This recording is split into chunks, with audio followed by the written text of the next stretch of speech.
Alrighty, folks, I have someone today that you have to follow. It is a must follow, whether you are an entrepreneur or W-2 employee. This is somebody I know, respect, and follow. Omar from the department, or AKA the video department. How you doing, Omar? Dude, I am so honored to be on, and I'm excited to get into all the things talking about branding, why you should even consider posting videos, regardless of what space you find yourself in. Yeah, this is a big deal for me. One of the things that I find myself focusing on is, my avatars, that full-time employee. They're working 9 to 5, but what can they do from 5 to 9? My journey started with real estate. After I left, it started with video and content, and it's opened my eyes to so many things. But before we get into that, why don't you tell the audience, who is Omar? What's your origin story? What's the backstory of Omar? Yeah, name's Omar El and I consider myself a content creator, podcaster, but also a coach and consultant for entrepreneurs. And I've been doing video for well over 15 years. When I was in high school, you were able to take that elective, whatever you wanted to do for that period. And I ended up taking broadcast journalism, and that's when I was exposed to creating videos. And at the time, it was a lot different, but a lot of the same principles applied, right? We were creating creative videos like public service announcements, and we were making the morning news. But I just fell in love with the process of creating videos, ended up buying a camera from Target and started vlogging. And this is 2008, 2009. And then fast forward, I find myself at a church actually working alongside Sean Cannell, the CEO of Think Media. And it's just been cool. Like, I mean, honestly, the video has been really the tool that I've grown in and my skills around. And I couldn't have called it. I didn't call it. I couldn't have seen that the world would need video as a base level skill almost. I always like to say, like, as far as language goes, they stopped teaching cursive in schools. I almost feel like there should be a mandatory, creating video class, because it's a means of communication and it's just so powerful. You can communicate. We're not even sitting in the same room, but we're having a conversation via video, right? So fast forward, I started working with Sean at Think Media, doing like the behind the scenes work, filming and editing. And I also had my own agency, and doing video strategy for businesses and local businesses and things like that. Until around 2019, Sean was like, "Hey, why don't you start teaching?" I was like, I mean, let's try it. So we did a couple of videos. They did really well. And then I was like off to the races, and just have, over the past, I guess you could say 5 or 6 years, I've amassed over 50 million views on the videos I've produced and created. Wow. And currently, have a studio in Las Vegas where, I find that like most people, the fastest way to kind of like get to, a quick result is to just have somebody show them in person. So that's why I got a studio. So people come, I do workshops. I also have a coaching program and things like that. But no, dude, it's been really cool. I feel like a lot of people think I'm a talented individual. And I just like to say, if you just stick with something long enough, I hope that you'd be decent at it, and I actually I get joy out of it. I get joy out of teaching video. I get joy out of still making videos. I love being behind the scenes still. But yeah, I recently launched a podcast as well, earlier September of last year, and I didn't expect that to pop off. It already have I think I passed 250,000 views on my podcast on Wow. YouTube in under 90 days, and it's been cool. Yeah, I couldn't have called it. It's been really, I'm like, it's kind of shifted a lot of my my goals this year, because I feel like I need to take it more seriously, because people are really vibing with the podcast. No, I've watched it. You've had some great folks on. Obviously, Ryan Pineda. You've had this wonderful human being, Charlene. I Yeah, forget Charlene's last name. Charlene Johnson. Yeah, There you go, Johnson. Yeah, she's a yeah. fun follow. She's a spitfire. I love what she's putting out there. But there is a saying that I've seen all over your Instagram that you believe and many others like Charlene believe. So I'm going to ask you the open-ended question and let you riff. What is the fastest way to wealth, in your opinion? Yeah, I believe honestly the fastest path to wealth, and I've considered this, because of real estate and investments and things like that. Mhm. But you hear time and time again from people who are really leading in this space, entrepreneurial wise, that attention is the newest commodity. It's like, it's not oil. Alex Hormozy would say it's not oil, it's attention. Mr. Beast would say attention is the algorithm. And I would say the fastest path to wealth is content creation. And the reason I say that is because, you mentioned that a lot of W2 people, consume your content. And usually we equate W2 to, muscle and time, or like you're trading your time for money, right? Mhm. The Yep. thing about content and the thing about creating videos is that you're not trading time for money, because you get to multiply yourself with video. So I could put out a message and I say it once, but it's viewed, it's consumed, I even use video to write my emails. And so I'm able to multiply. And so it's a funny word, like to say, it's a funny way to say it, but video makes you omnipresent, right? So I can do something once, and now at 3 a.m. somebody can learn from me and maybe go down a path, if I have enough content, that they would be persuaded to maybe invest in a program that I have, or a product I want to sell, or whatever that may be. And so the reason I say that is because wealth oftentimes is equated to how much time you have back. And when I look at my life and how blessed I am to say that I put in, I work hard, but I would say there's construction going down the street. They work harder than me. And I'm able to just show up, have a conversation with people, and it's getting viewed by thousands and thousands of people. And that's time spent. One of my favorite stats on YouTube, honestly, it's not views, it's not subscribers, and it's not even the Google AdSense. It's the watch time, because you get to do some math, and it's like, holy cow, in the month of December, I spent 15 years with people. Mm, And that's why I say it's the fastest path to wealth, because although real estate is a good option, it just takes some time. And so does content. There's also, seasons of growth and stuff, but you kind of just never know. You never know that your life experiences could resonate with a handful of people. I would even say, thousands, hundreds of thousands. You never know. And that people can actually learn from you. They can connect with you. You can build a relationship with people online, and that's why I say that. And so, um, like, wealth is obviously way more than money, but the money that comes with having an audience it just comes easy. And so, yeah. yeah. And so I would encourage anyone to just consider, turning on a camera and start sharing things that you enjoy. I love coffee. Like, I'm a weirdo when it comes to it, because I've probably spent $3,000 on my home coffee setup. But it's just little things like that that connect with people. And if I wanted to put out a coffee course, I could, and Yeah. so it provides you the opportunity to kind of do what you would like to do. And Yeah. that is, and I think the ultimate definition of wealth is Yeah. being able to decide. I couldn't agree more. And this is gonna, this is for my Gen X and my baby boomer followers. If Omar or anyone would have told me 5 years ago that the fastest path to wealth is content creation, I would have laughed in their face. I mean, like, just laughed out loud. I'm somebody who earned six figures in a day job, climbed the corporate ladder, did better than average. I built up an eight-figure real estate portfolio over 15, 16 years. And by all intents, by most judgments, am wealthy. I quit 2018. I get into content creation by accident. And I can tell you right now that content creation is the fastest pace to wealth. For example, look at Grant Cardone. Grant Cardone sold hours selling courses, travel all over the place. The guy is omnipresent on social media and has raised billions of dollars in private money and now attracts deal flow. Look at Ryan Pineda, somebody that's been on your department podcast. Yes, he was wildly successful flipping couches and flipping houses. He picked up a camera, he popped off.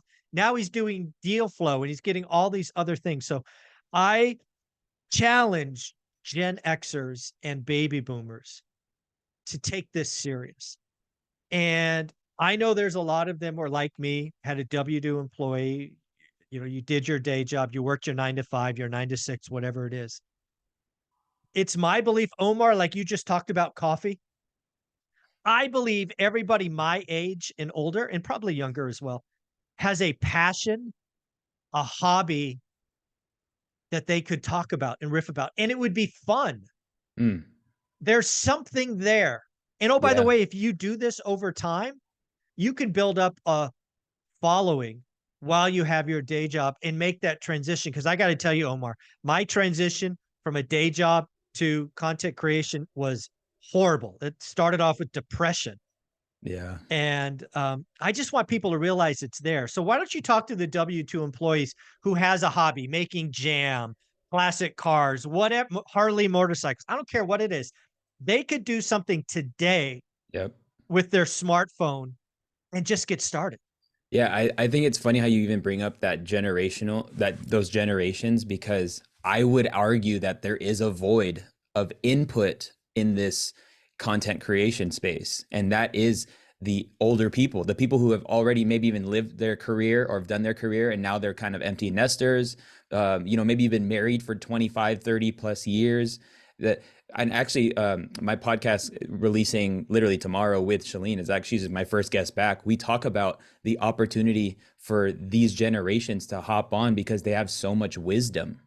Like that. Here's the thing that because I think a lot of people get caught up in the strategy. And I'm glad you never really got caught up in the strategy. You just got caught up in showing up, like Yeah. whatever I got to do to show up, and that was your strategy. And I think showing up is a strategy, but the one thing that I feel like every platform actually rewards is transparency and authenticity. And there is a pureness for people who are watching this podcast or listening to this podcast, that if you do just turn on your phone and like record 10 minutes and riff on something, I'm not saying it's going to go viral, but I'm saying that if you do that over time, it's going to resonate with people. It's funny because Shalene is actually like an Instagram educator, and she was like, I'm kind of biased now toward TikTok because TikTok has a really good authenticity and transparency, meter. Mm. Whereas Instagram, it's kind of like, it's kind of stimulating if you follow certain people. Everybody's copying and doing the same thing. But similar to YouTube, I just started posting conversations on my YouTube channel, just pure conversations. Yes, they were in high quality. I understand that, but there was no editing. I don't throw my logo. I don't throw my social media handles. I don't even put a subscribe button. I literally just upload the conversation, and it Mhm. resonated. And so people are hungry for that. And you know who more than people who are hungry for that? Brands, companies, businesses, advertisers. They're looking for people to partner with that are in that age group and demographic, right? So I just wanted to speak to that. I think some people disqualify themselves because of their age, and I think there's actually, it's been better than ever because now you actually can show up the young kids that don't know what they're talking about. In all honesty, but if you do have something that like just like a passion, an interest, literally something you figure out, I always like to view it as, because like if you're, traditionally you're working 9 to 5, and then you have like a 5 to 9 or 6 to 9 where you can work on your side hustle. I almost feel like invite people. Just invite people into the things that you're into, because maybe you make your coffee. The coffee references are just going to stay the entire podcast, but maybe you have like a great espresso machine, and you're making awesome coffee at home, and you just post it on stories how you make coffee at home. Like Yeah. it's that simple, and you just included, you're inviting people into something that you're into, and who knows where that can lead to. But the reason why we say it's wealth is because it's just like investing in real estate. When was the best time to invest in real estate? Yesterday. When's the next best time? Today. Today. So Right. because as time goes on, you want to build that equity, and the equity is with attention. And so yeah, man, I feel like the opportunity is wide open, especially because we have these smartphones. Yeah.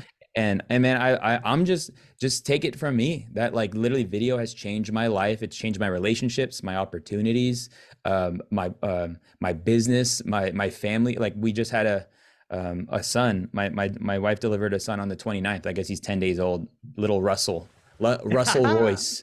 And I like it.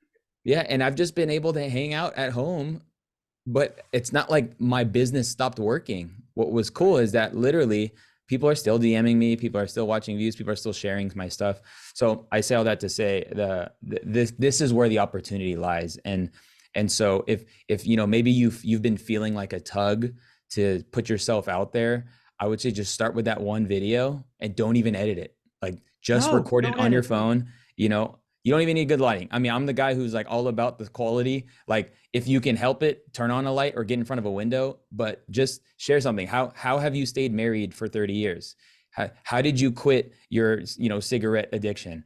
Whatever it is, and then just upload that thing to YouTube, share it on your Instagram, your Facebook, and get in that process to know that this is normal. And it's funny because I have a 5-year-old also. We have 2 kids, and she's Ruby, and like creating videos on the phone is not a foreign concept to her because she sees her dad doing it all the time. Mhm.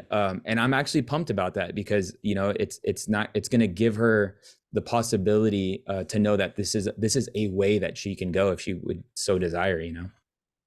Yeah, again, I would challenge folks, 40 and over, where maybe a video like YouTube popped off when we were already adults and already, on our, track record or whatever it is.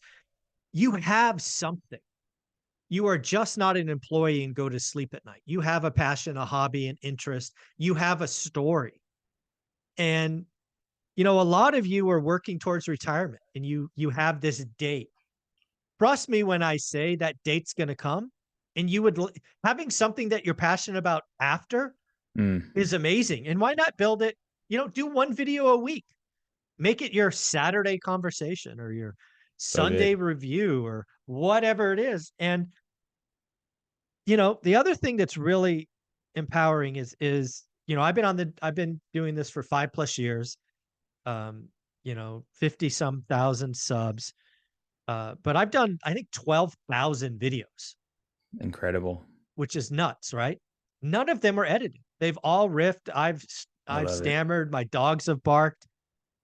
Uh, you know, they are what they are. But what is really powerful is we got to 50,000, which was a big number for us, and we are going to host an event in Vegas, February 17th and 18th. It's like Let's less than go. 40 days away.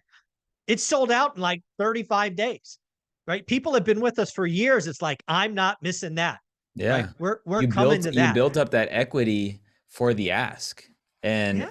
and no, that's literally that's a perfect image of what it looks like, It's you just showing up giving value. And sometimes it maybe not feel like you're giving value because you're just talking about something you enjoy. And Yeah. then people It's connect never and felt it's like like, work. It's yeah. never felt like work. And that's why, if there's that negative, there is that negative connotation around social media that it actually is, not it's making us distracted, and there are all those things. There's good things and bad things with everything, right? But social media really does connect people, like I mentioned how your relationships have changed because you've showed up 12,000 times on video, and it's powerful, and then people just want to hang out. Same thing, I'm throwing on a workshop in the first week of February. This is my first time doing that, and I charge a pretty penny because I want to work with serious people and I want it to be an intimate experience, and it filled up in 2 weeks, and and it's awesome. Like, and now I can just deliver. It'll be a 2-day experience that I'll put for people, and then I can move on and then just keep doing the same thing. And then when I feel like Yeah. asking again, you can ask again. So it really is. It's cool. It gives you the opportunity to ask and do Yeah. things. The other thing you put out on Instagram yesterday, which I clearly fully agree with, is a lot of folks get tied up in editing. I want to make it perfect. Mhm. To which I obviously say, forget that. Just hit the live button and go. Right? Just go live. It's okay. No, I love it. I always like to, the reason why I love even live and non-edited is because if you're gonna I believe content creation is a skill, communication is a skill, sales and persuasion, that's a skill. And if you can develop it in real time kind of type video, you actually, create an advantage. And that advantage is that there's going to be less of a disconnect and more of an intimacy when people consume your content.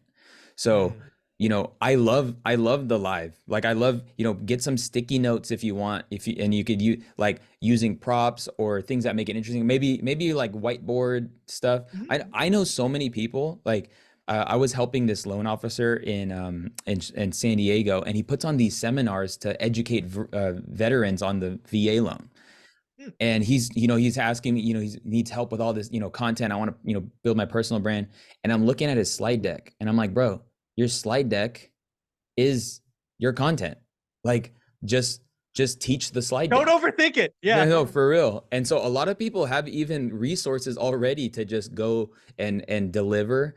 And and the reason why I say I like starting with that, or video podcasting, which is again relational type content, um, teaching just start to finish, just showing up, is it actually, if you are really who you say you are, people will, number one, feel that, and then they will buy into whatever it is you have. And if that is just to watch the next video, cool. There actually is, like, I'm a student of the game. So when I see somebody pop up on my feed on YouTube, I'm like, I get interested. I'm like, okay, this interests me. There's this guy, his YouTube channel is called The Uneducated Economist, something like that. Do you know Yep. who this guy is? Yeah, he's coming to our event. He's been on Oh, my no channel way. multiple times. Oh my Yeah. gosh. No, Simon's his name. Simon has been filming his videos in his From the car car. Yep. and just start to finish, not even like the thumbnail, just picking the thumbnail. And it's because the transparency, the authenticity, and the credibility. So the credibility comes from him being able to just talk for a little bit. So I would imagine people are now listening to me and be like, oh, Omar is who he says he is. Like Yeah. he could talk about this stuff, and I don't need an edit to edit me deliver this content. So I do think it's the best way to start, actually, is just turn it on, don't even edit it, and upload it. Yeah. Yeah. The next thing I want people to realize is a lot of people get caught up in the vanity metrics, right? Subscriber count, views, all of that. And again, if you're starting this with your passion and your focus, your tribe might be sub 5,000, but they are in it, Hmm. right? I get, probably after the first 18 months, I was getting weekly notes of people saying, thank you. You helped me. You've changed my life, my family's life. Now it's multiple a day.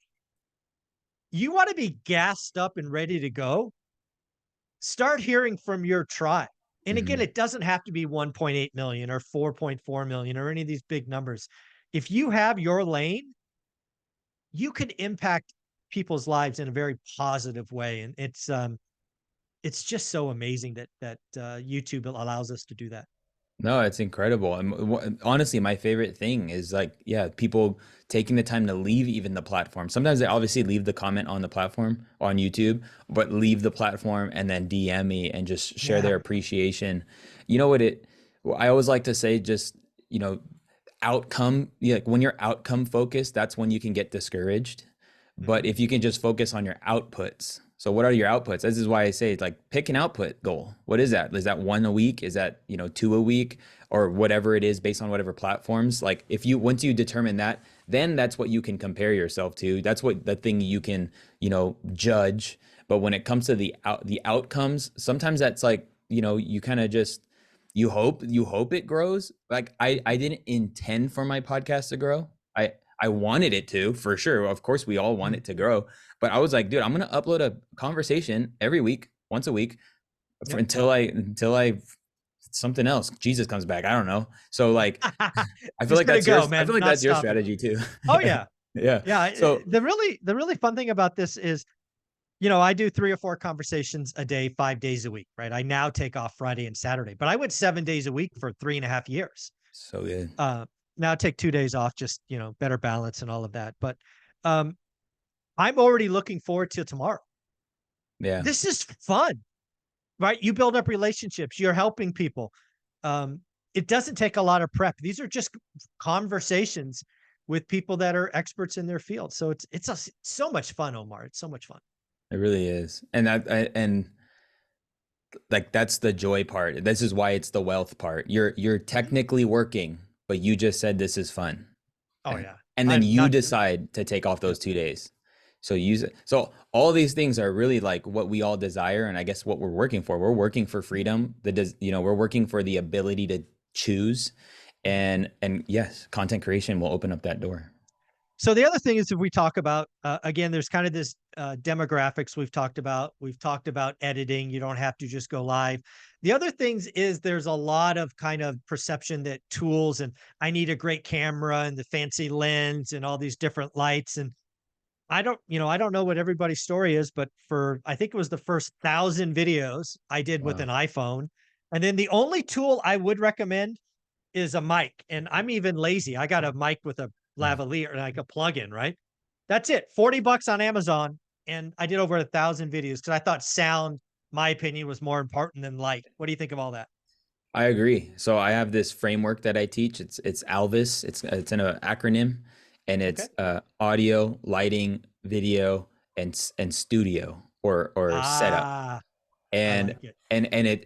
it's chrono it's in the order that you should consider things, right? Because we all understand that we have our phones. These shoot incredible video, but you can have decent video or even subpar video but really good audio, and it's because audio makes people feel close, or people will feel Mm, close to you when your audio is good.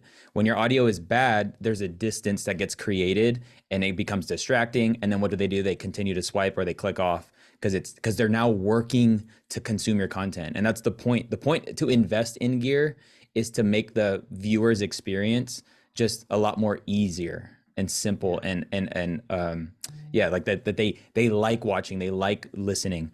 But the next thing isn't a video, isn't a camera. The next thing is lighting. And Yes.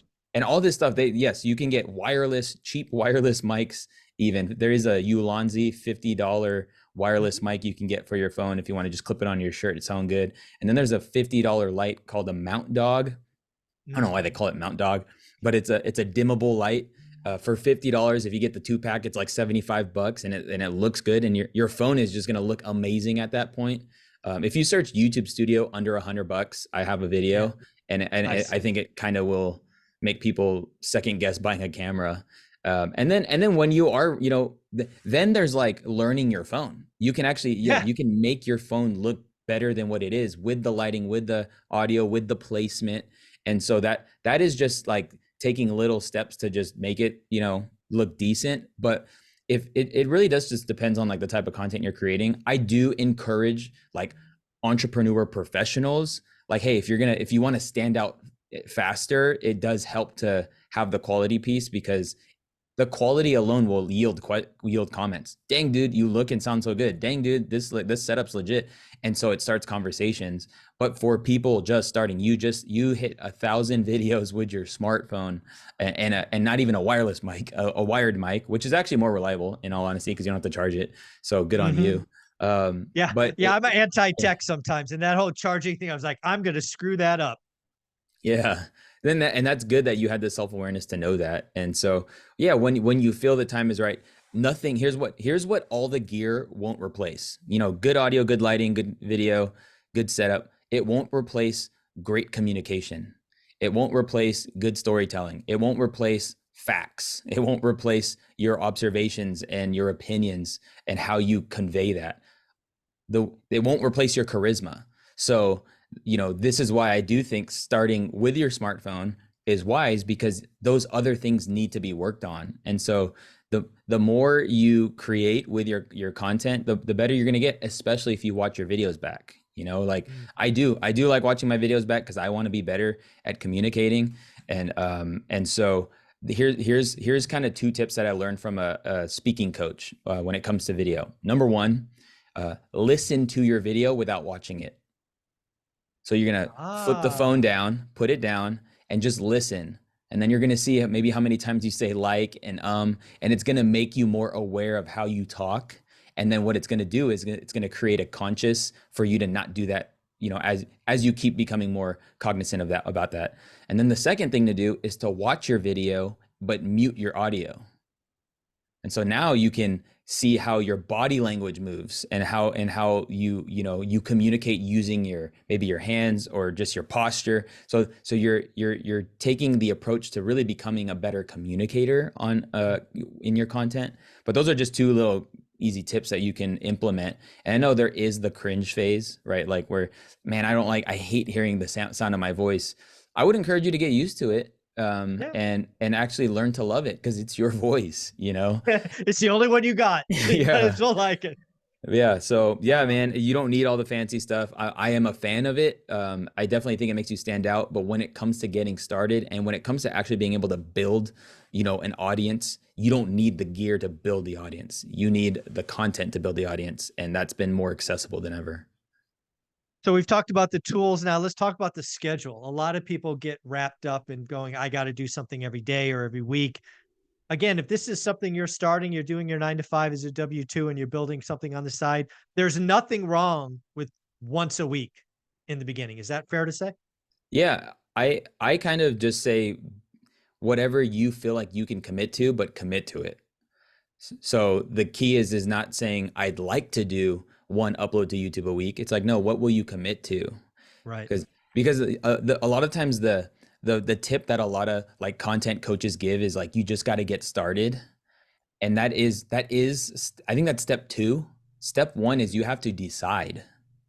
Right. There's a decide, which my business coach, he breaks, when you break down that word, it means to cut off, like D, and then side means to cut, so it means to remove all other options. So you have to come to a place where it's like, I'm going to give this a shot, and I'm going to post one video a week. Like that is it's more about you in the beginning season. It's not about the algorithm, it's not about the platform. I do have a formula that I feel like is a recipe for success. But if it's too much, then I would say just cool it back. And the formula I like to give, my content game plan, I like to say, is one long form video uploaded to YouTube. And when people say long form, what does that mean? I'd say 8 minutes or longer. So it could be 8 minutes, it could be an hour. And the reason I say 8 minutes is because, when the ads kick in, it's nice because it literally almost doubles your AdSense just because you Right. uploaded 8-minute videos. And then the next is to post 3 to 5 vertical videos on Instagram or TikTok, wherever you like to go. Like even if you don't go on Instagram and you like Facebook, post your vertical videos on Facebook. And I always like to say 3 to 5 reels. And here's what's cool about that: you can take those moments from the long form video and just post that on Facebook. If there was just one tip you gave, if there was something you said that would stood out, if it was something that didn't even make sense, but when you wanted an upload because you have the long form, run it. Cool. And then the next piece would be what I believe is the most overlooked aspect of social media right now, and that is just stories, because that genuinely is live, that genuinely requires no editing, and it also it's there, it doesn't live, it goes away after 24 hours. So if you feel like you don't want your content to just live forever, it's great to just pull out your phone and just like I said earlier in the conversation, just invite people. What are you doing? Where are you going? Why do you like that over this? Or asking people what they think about something. And so that's kind of like my content game plan. It's one long form video a week on YouTube, 3 to 5 vertical videos a week on whatever platform you watch vertical videos on, and then posting stories on those platforms. And that's just three or so times a day.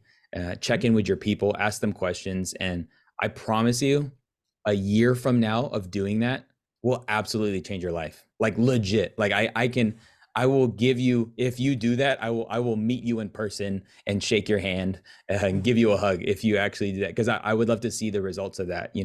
I launched a beta coaching program at the end of 2022. So it was like, hey, I want you to journey with me for an entire year. I'm going to coach you every week. I'm going to do a call. And I sold it super cheap. It was like 2 grand for a year's worth of coaching. Wow. And I got about 50 people to join, about 53 people. I made 100K just by throwing it out there. I didn't even have Hmm. the program, and it blew me away. I was like, wow, like if I didn't just take a season, and all I did was decide. I decided earlier in 2022 on Instagram that I was just going Right. to take my personal brand more serious and shared tips. And I also told myself I'm not going to do it, you know, I'm going to do it while a camera's rolling, right? So like right now I have a camera rolling off to the side, and it's because I'm already creating content. So I don't need to create the content again. I can literally just post the clip that I had from the side angle. So I did that for a year. I just, whenever I was sharing tips, I had a camera rolling, and then I posted that 10 months later, gave an opportunity, and it was really cool to journey with those people, and they gave me a lot of insight on how I'm going to be coaching people for, in the future. But yeah, man, all that to say, I could ramble forever on how this opportunity is wide open, and I haven't even touched on the brand deal stuff. But my podcast already, I'm getting emails from people who want to partner, ad reads, things like that, and it's just it's unreal because I'm using my podcast technically to market my business, but it's becoming an income generator in and of itself. It's becoming Yeah. an audience builder in and of itself. And so that's why it's so powerful. Alex Hormozy says, there's never been a time where you got paid to market your business in the way we're doing it now. And now it's literally like you get to market, and then there's financial compensation, as it makes sense, when the time comes. But it really starts with you deciding. Yeah. Well, let's do us a favor, right? Again, we're trying to get W-2 employees who have a passion, a hobby to get started. Video is the way to go. Fastest pace to wealth. We talked about the tools, schedules. I now want to step back and do Omar's evolution because you are clearly polished. You're clearly experienced. You clearly got all the crispy sound and video. I love that word. I saw that on one of your posts. Crispy. I thought that was cool. That Um, works. but it works. I like it. It's very, very, it's just awesome. But let's talk about your evolution as a content creator. Let's go back to the very beginning. What Yeah. was your moment of decision? What were you doing then? Because it's probably very different than you're doing today. For sure. I mean, those decisions that I made early on was like, I genuinely remember the decision I made that I wanted to start vlogging. Um, and it's funny because I started vlogging, and then I started an agency, like as far as being behind the scenes and stuff. But I remember that I just saw people on YouTube literally just talking to cameras that were highly entertaining, and they were showing their life, or maybe they were doing talking head videos, even music. I was, following a lot of music on YouTube, and I was just like, dang, like there's something there. And so I remember going to Target and using my savings and getting it's called a USB flip camera, which it charged, and it transferred the footage via USB, and it was connected to the camera. And then I illegally downloaded Sony Vegas, which is an editing software.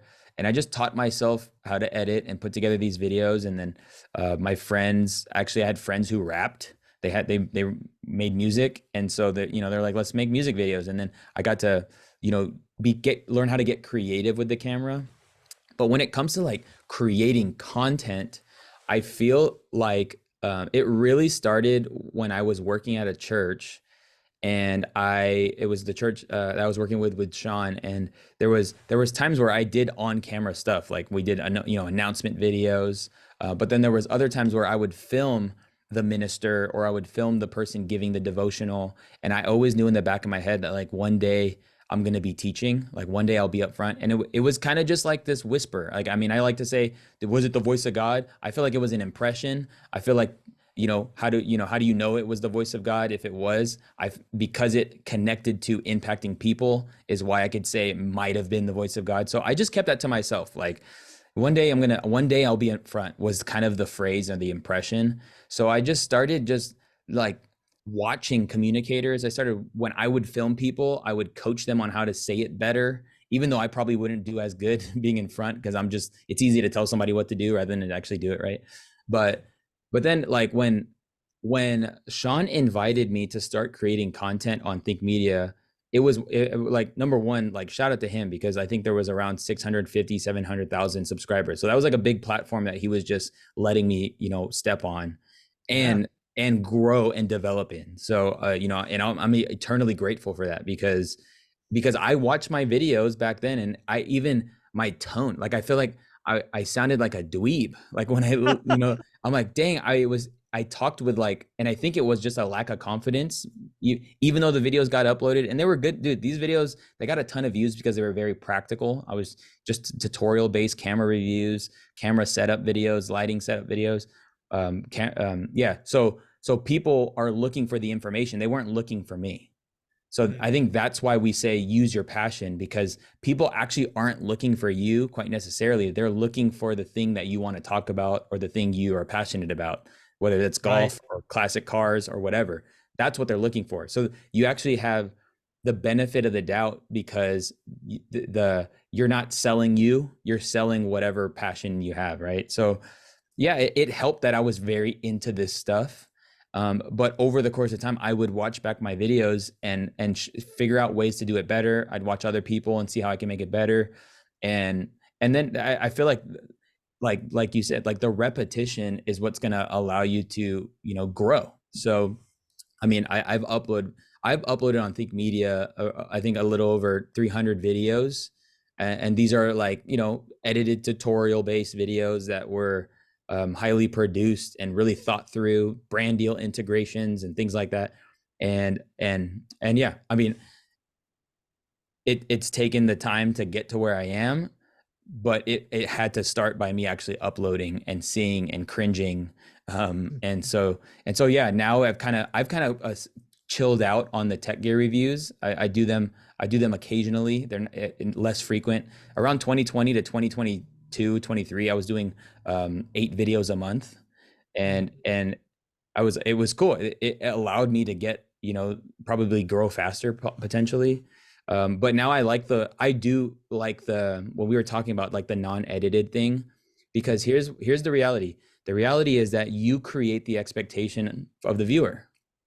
So when you decide to play somebody else's game, you're actually, you get to create that expectation or that experience. And so now if somebody has to be wooed into watching your video because you had to try so hard, you know, to make that edit and like to do all these crazy things and not even be yourself, then you're going to have to do it again. And that gets exhausting.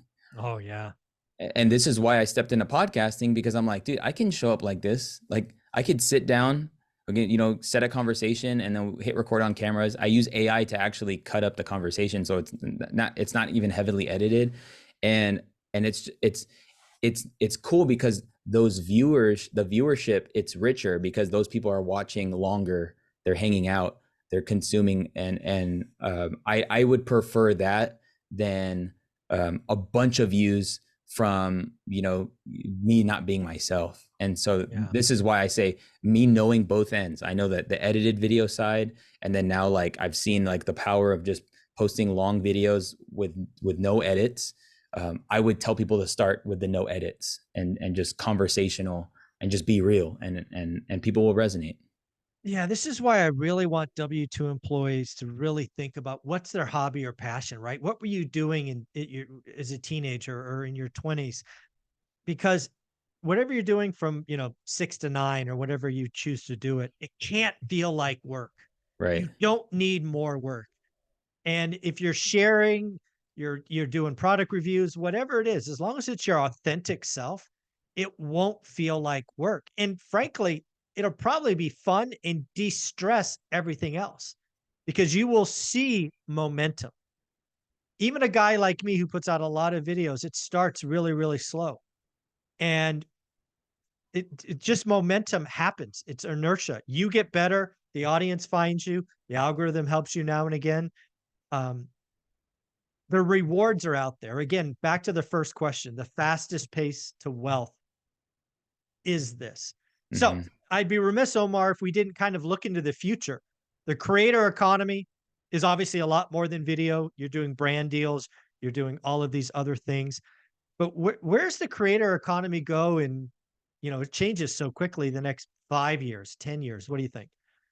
Yeah, I mean, I think the biggest thing that I've been thinking about is just, I don't like to use the word competition, but there's just going to be more people who feel the nudge because they see the possibility. So I feel like where content creation is going is, I actually do think it's going to be more micro and more niche audiences, but it's going to create more fandom. You know, like when I think about having an interest-based podcast, if you love Star Wars, if you love classic cars or coffee, and you had a podcast and you did that, I wouldn't be surprised if you got invited to speak at the coffee convention or the Corvette convention, or even, Exactly. like doing things like that.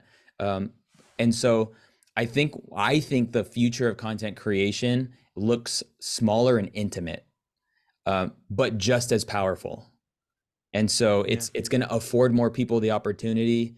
I think, something Gary Vee mentioned was just like, it's not that difficult to make 40, 50, 60K online with your passion. Like, and that has been created because of the platform, all these various platforms. So I actually don't like, because that shows me more opportunity, because there are more platforms.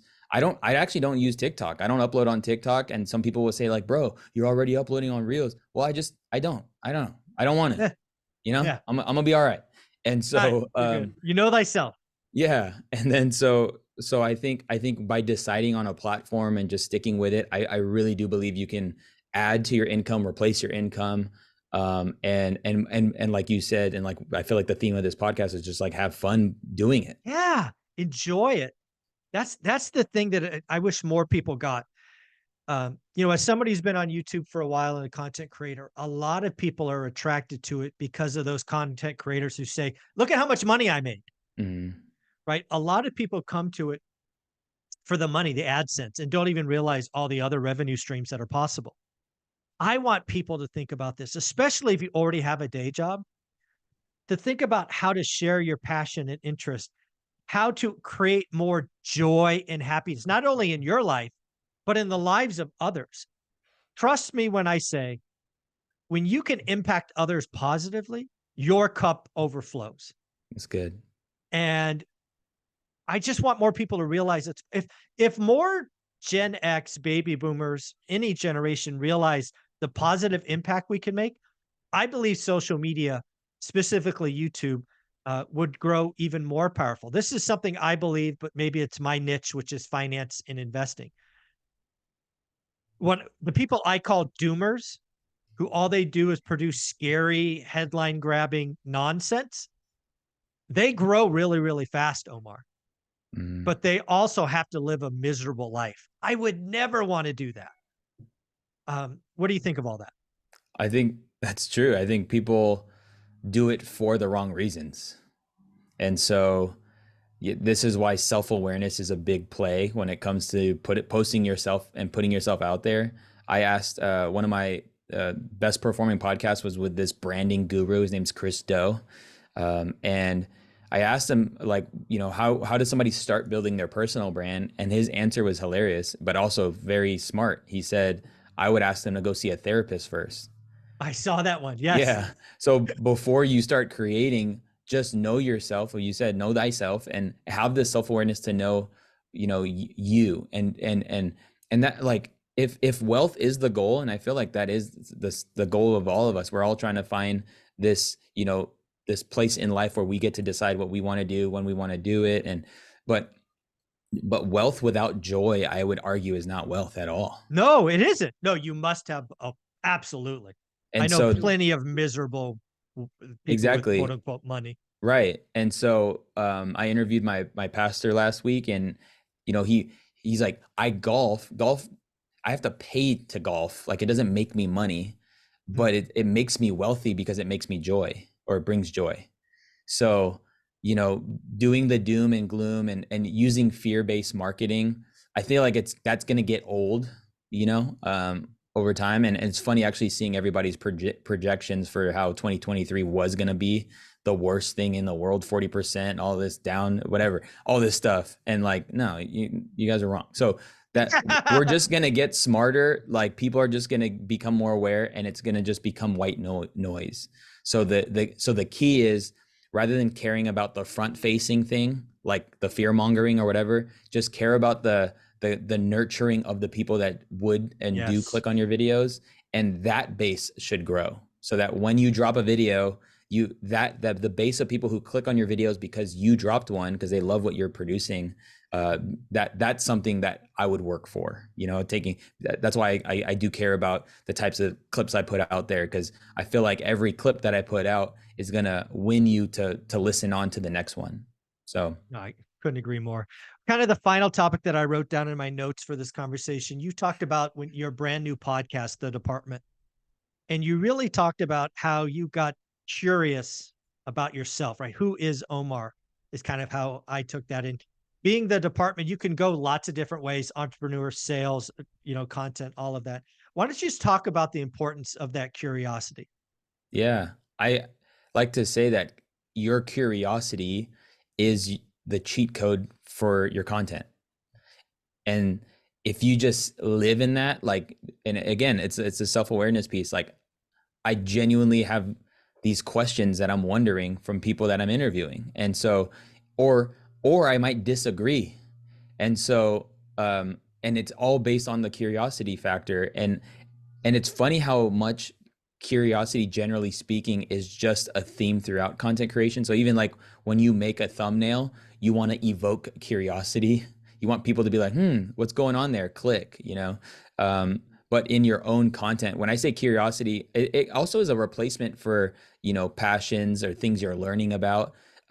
It's the driver for the conversations I'm having.